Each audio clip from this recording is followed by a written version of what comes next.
this is an important topic because these conditions are common. And I know I have 20 minutes, but I might go a little bit over. But I think they're important to know about them because most of the time that we see these common systemic venous anomalies, they are benign variants. But there are some important take-home messages as to what we should consider and what we should do. But I'm going to run through and I will skip some slides because I'm a little bit behind time. The first I'm going to talk about is a persistent left superior vena cava. And this is something that we pick up either because when we look at the 4-chamber view of heart, this is a patient I just scanned a few days ago, and at 24 weeks of gestation, you can see that the coronary sinus was dilated. So if you ever see the coronary sinus is dilated, the most likely reason is there's a persistent left superior vena cava. And when you see the dilated coronary sinus, it may appear two ways. It either may appear as a circle, which is superior, or it may appear as a dilated two parallel lines, which is inferior, the inferior surface of the heart. When you see that, you then check with your 4-chamber to make sure that the 4-chamber of the heart is normal. Why? Because I want to know that the pulmonary veins entering normally into the left atrium.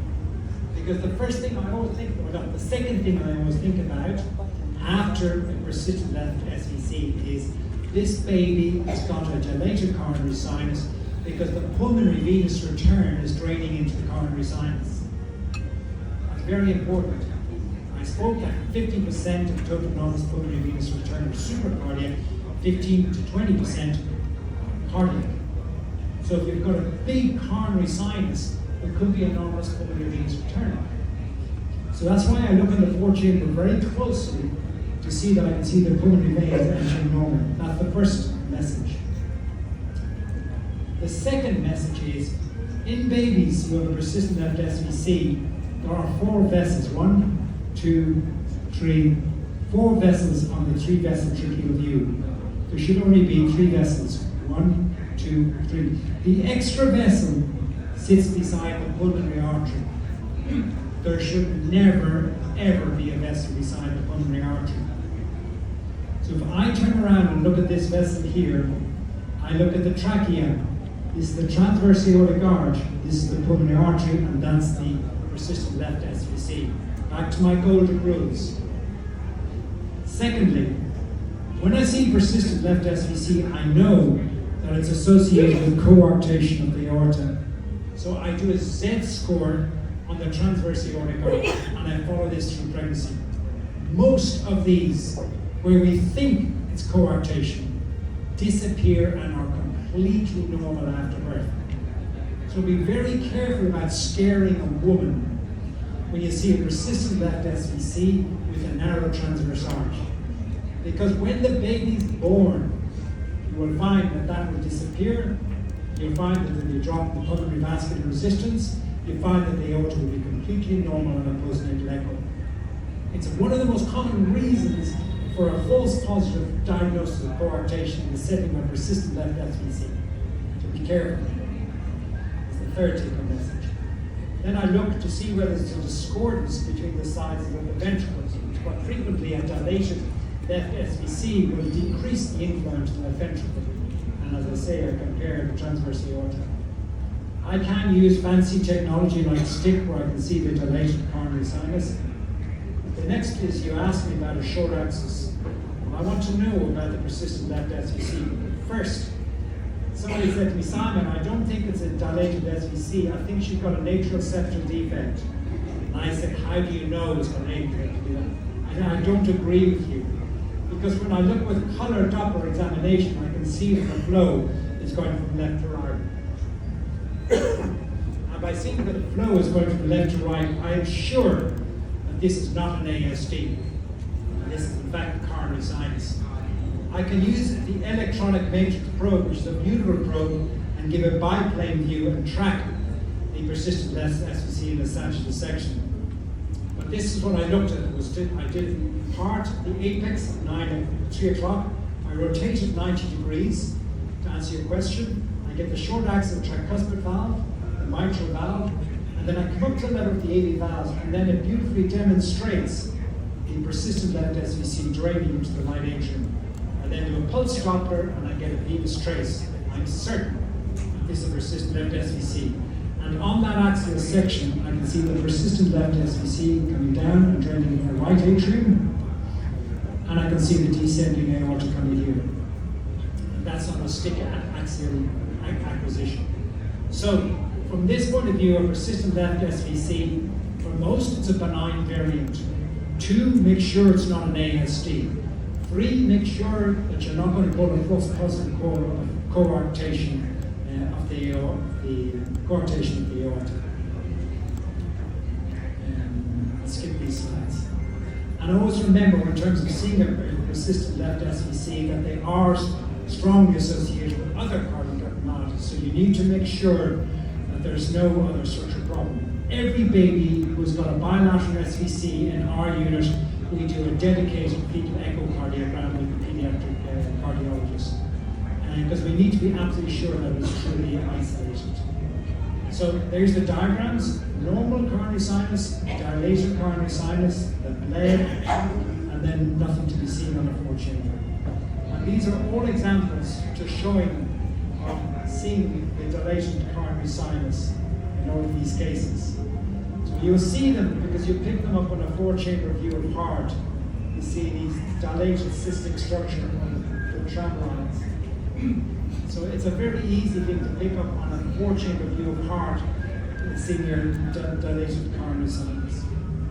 It may appear it's either parallel lines or either as a okay. And then on the 3-vessel tracheal view, when you look at the 3-vessel tracheal view, this is your trachea, transverse aortic arch, arterial duct, and then your extra vessel.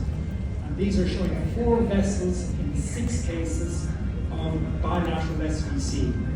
And remember, make sure that the extra vessel is not an ascending vein. So for many of these, they will be picked up on the 4-chamber view of heart, or they will be picked up by looking at the 3-vessel tracheal view. Okay, so we finished that one, and we will move next to looking at the next venous anomaly. This is very rare where you have a persistent left SVC but absent right SVC. And I gave you the QR code. You can look at this case in more detail. But when you look at the 4-chamber view of heart, descending aorta, left atrium, you see this big dilated coronary sinus in this baby. And as you sweep up to the neck, you can see the circle. And this is the 4-chamber, normal left ventricular angular tract. And then as you look up here, this is your trachea, and this is your no SVC seen on this side. This is your transverse aortic arch, this is your arterial duct, and your SVC is only on this side, and no SVC on that side. That is the trachea. So the SVC is missing. So this is an absolute right SVC and persistent left SVC. These babies have huge coronary sinuses. This case I showed you before, an older case, with a giant dilatation of the coronary sinus. It always amazes me that these babies don't develop a hypoplastic left ventricle, that these babies don't develop coarctation of the aorta. Because if the theory is that the dilated coronary sinus reduces the flow into the left ventricle, why don't these all develop coarctation? None of them do, and I don't quite understand why. Okay, I'm finished on that subject. Persistent right umbilical vein, I'll be very quick. I said the issue of guidelines, stomach on the left, and the vein like the letter J sweeps away in the gallbladder. This is normal. This is abnormal because it sweeps towards the stomach. When we look at this, we recognize that 25%, 1/4 of these will have some other problem. About 8% of these babies will have a cardiac problem. So when you see the gallbladder here, the stomach here, and this sweeps towards the stomach, this is the typical appearance of a persistent right umbilical vein. It's the stomach here, gallbladder here, curves towards the stomach.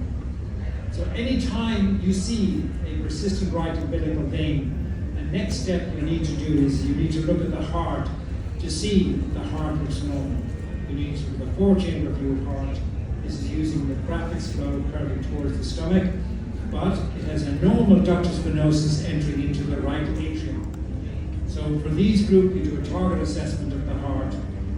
Many of them you will find minor abnormalities, in this case a muscular VSD with a persistent right umbilical vein. And this one here is with cat-eye syndrome. So this is the stomach here, with a persistent right umbilical vein and tetralogy of Fallot, overriding of the aorta.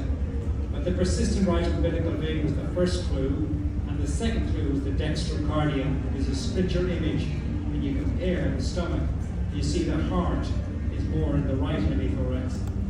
So again, all these clues help point towards your final diagnosis. This is a baby with a persistent right umbilical vein, which has curving toward the fetal stomach, which is on this side here. And when you look at the three ventricular view, you can see narrowing of the transverse aortic arch. You can see there's also a ventricular septal defect. And you can see that the baby's got talipes and low set ears. So this is a baby with a persistent right umbilical vein with multiple other problems. Coarctation, bilateral talipes, low set ears. This is a baby that needs exome sequencing. For sure. And some say, don't waste time to do the chromosomal microarray. Run the chromosomal microarray in parallel. Because if this baby is early in gestation, you're going to get your exomes by the time the patient's 17 to 18 weeks of gestation. So remember, persistent right umbilical vein is meant for cardiac abnormalities and extracardia. So this is a persistent right umbilical vein in a baby with congenital diaphragmatic. A persistent right umbilical vein in a baby with a mesenteric cyst. So it's a marker. It's not a problem if the baby's born because you've got the cord. For most babies with persistent right umbilical vein, they have no associated abnormality. It's a marker. You need to check there's nothing else. Okay. So that's the next. Next, we talk about umbilical vein varix. For most babies with umbilical vein varix, it's outside the liver.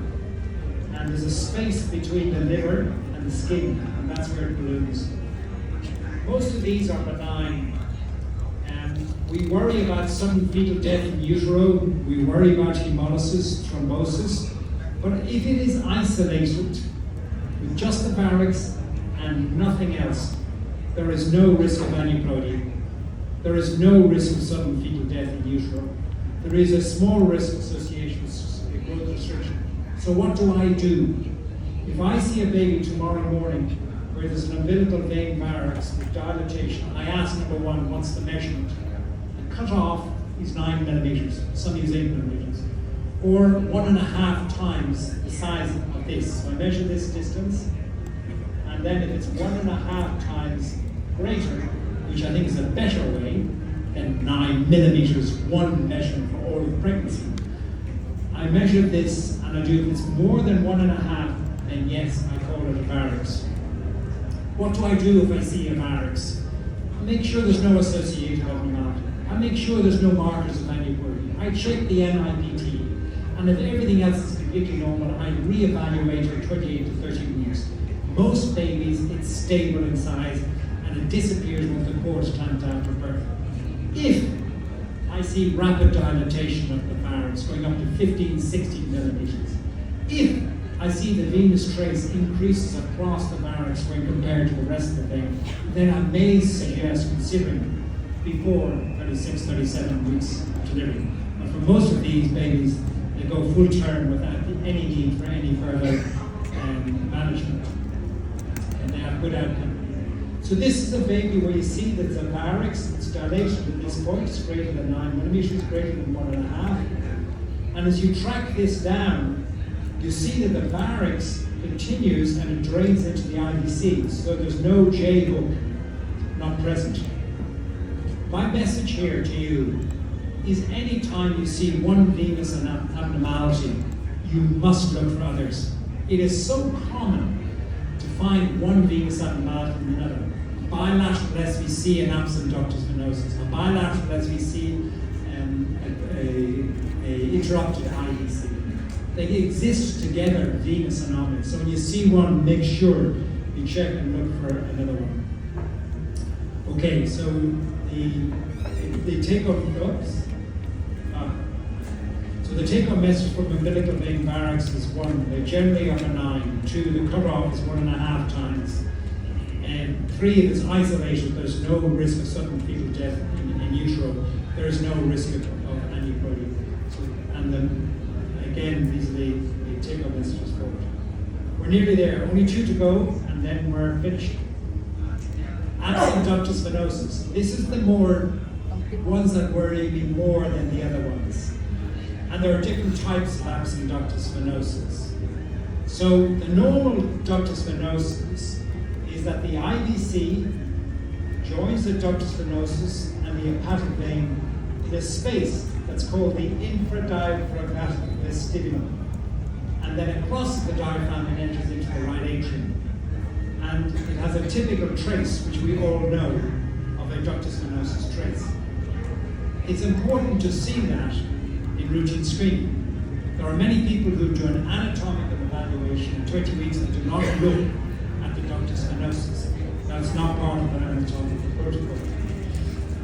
If you are careful about looking at the first section, if you look at, say, the stomach is here, the intrahepatic vein should curve away from the stomach and go down. But this intrahepatic vein continues and it goes straight. Then you see turbulence at the level of the IVC. This would be your first clue that you're looking at an absent ductus venosus. And when you do that, your next step is to look and find out where is the IVC. And you track the IVC, it enters normally, and then you follow the duct, and the duct enters into the IVC. This is the most common type of absent ductus venosus. You may turn around and say, Simon, are you worried? I will say 2 things to that question. The first thing I'm worried is that the baby is going to receive a large volume of blood with no channeling of the blood to the right to left atrium. And the baby is going to develop heart failure as the pregnancy progresses and hydrops fetalis. Most don't, but some do. And therefore I monitor these babies looking for evidence of heart failure with absent ductus venosus. I offer every baby with absent ductus venosus, even if it's isolated, I offer them genetic testing because I think there's good evidence in the literature that they're associated with aneuploidy, and I just do a chromosomal microarray. The third thing I do is when I see a ductus venosus, I want to know, is the neck of the ductus venosus wide? Or, in this case, you can see it's a wide ductus venosus, and on the 3D image here, you see it's got a big, wide open neck draining into the right atrium. Or is it narrow? Because that's pretty important to me, because if it's a narrow ductus venosus, it's these ones that are less likely to develop portal systemic shunts. The babies with wide ductus venosus do not allow portal system to develop normally. So they have 2 problems. There's a high volume of delivering of blood to the heart where they develop failure, and there's underdevelopment of the portal systemic system. Whereas the babies with the narrow ductus venosus have less volume overload and more likely to have a normal. So if you say to me, Simon, the baby has an absent ductus venosus, what do I want to know? I want to know, is it a wide neck or narrow neck? If it's a narrow neck, I'm okay. If it's a wide neck, I'm worried, I need to monitor. And for both of them, I need to see if there's an associated abnormality or evidence to suggest aneuploidy. I looked at all the literature ever published on babies with absent ductus venosus. Only 17% of these are isolated. So you have to treat it seriously. I said at the very beginning of the lecture, these are important to know about because most of them are benign. But absent ductus venosus I worry more about because most of them have some associated problems, either structural, either genetic, or either cardiac functional overload, dynamic, hemodynamic instability. So treat them seriously when you see them and find out where is it draining. This is a narrow neck ductus venosus. So when you look at the point where it enters into the SEC, it's a really very narrow, and these are the good ones, in the sense that it carries a better prognosis.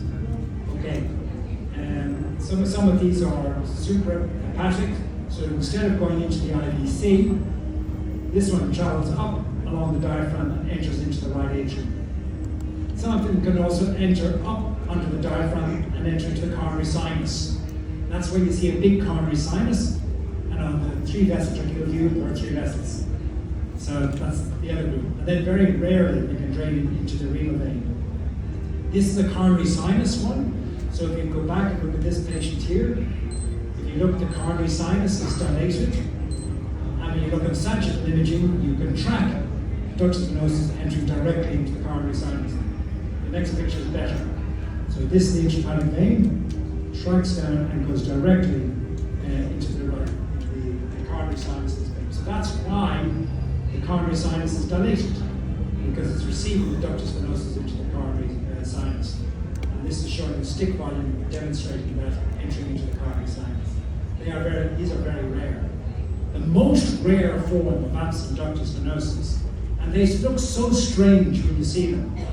When you look at the intrahepatic vein, the anatomy looks so bizarre. There's multiple different branching, there's no J hook.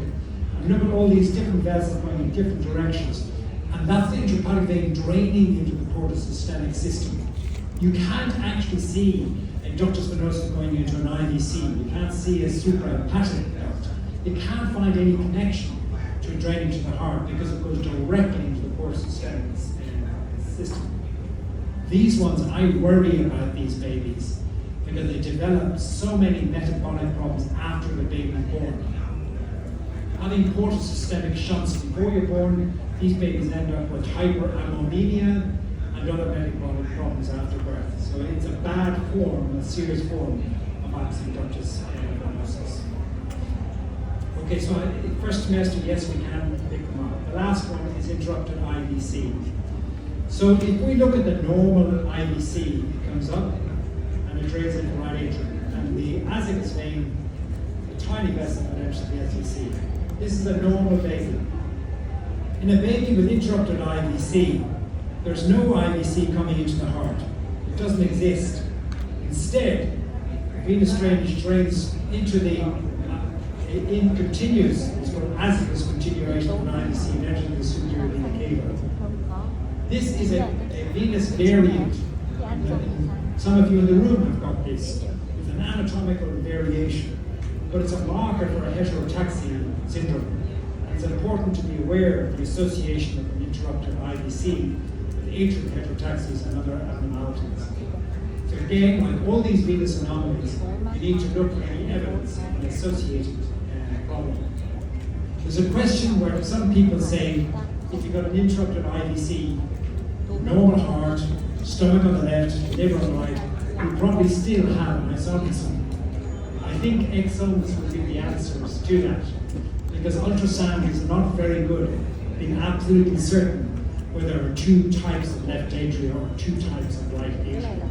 But there is this concept or theory that everybody who's got an interrupted IVC has a form of atrial isomerism or heterotaxia. And we know now that heterotaxias, somewhere between 50 to 75% of them are single gene disorders.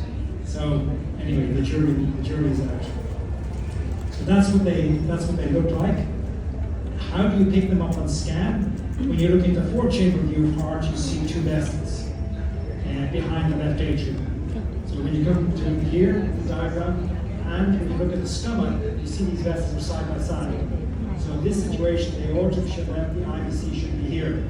But you cannot see the IVC. It's actually side by side. Or when you look at the 4-chamber view of heart, you see 2 vessels of equal size sitting beside each other. The other way you can see it is you've got a dilated superior vena cava. This is another way in which you can appreciate interruption of the IVC. And then sagittally, you can appreciate that's a normal setup, but you follow it up, you see continuing alongside the aorta into the chest. So if you go to work tomorrow morning, you look at a 4-chamber view of heart, you see the esophagus, and then you see 2 vessels. The one that lies to the right is always the azygous continuation of the SVC. So if you look here, this is left, this is right, that means that that's the azygous continuation. Similarly here, this is left, and this is right, means that that's the azygous continuation of an IVC. So if you do a 4-chamber view of heart, and and you see two vessels behind the left atrium, you have to ensure that the IVC drains normally, and if it doesn't, you have an interrupted IVC. And if you have an interrupted IVC, you then need to look for left atrial isomerism. You need to examine the heart in detail. To confirm your diagnosis, you then look to see where is the IVC. And as you do so, you see two arches going in opposite directions. One is the aortic arch, and the other one is the azygous continuation. And this is a stick rendered image showing the azygous continuation of the IVC and the descending aorta. So the IVC should go in here when it's interrupted. So after seeing the two vessels, then you go to the sagittal imaging looking for it. And that's another. The other way you may see it is when you look at a three-vessel tracheal view, you may think, I've got a right aortic arch. This is not a right aortic arch. This is a dilated azygos. So what you've got here, this is the trachea. You may think this is the right aortic arch. The answer is no. Sometimes they say, Simon, please see right aortic arch. It's not a right aortic arch because that's red and that's blue. So these are three arches, two arterial arches and one venous arch. It's important to understand the direction of flow with these abnormalities. And again, with regard to this, you need to look for interruption. You need to see if there's associated abnormality. This baby's got an interrupted IVC. It's also got tetralogy fellow. All these venous anomalies, you need to look for associated abnormalities. You can see three vessels behind the left atrium, esophagus, the azygos here, and the aorta here. And you can look at the coronal section to see the two vessels side by side, leaving them intact. So, in summary, you can identify this abnormality on the stomach, vessels side by side. You can see the port chamber, two vessels behind the left atrium. On the three-vessel tracheal views, the three arches, or dilatation of the superior vena cava. Once you've made a diagnosis, you then need to look for associated cardiac abnormalities, extracardiac abnormalities, duodenal atresia, and you need to offer invasive genetic testing if you have associated abnormalities. For many babies who we see with interrupted IVC, they are an isolated finding and there is no additional structural abnormality, but we do offer them invasive genetic testing. So my last slide, in summary, we just take a picture of this and look at it later, but it gives you what the diagnosis is and what the clinical outcome is for each of these 5 abnormalities in a single picture. And then here are the key ultrasound clues. So maybe take a picture of that as a single slide that demonstrates everything. Thank you very much for your attention. Cảm ơn Dr. Simon. Bây giờ sau khi nghe 3 phần báo cáo chiều nay của giáo sư Simon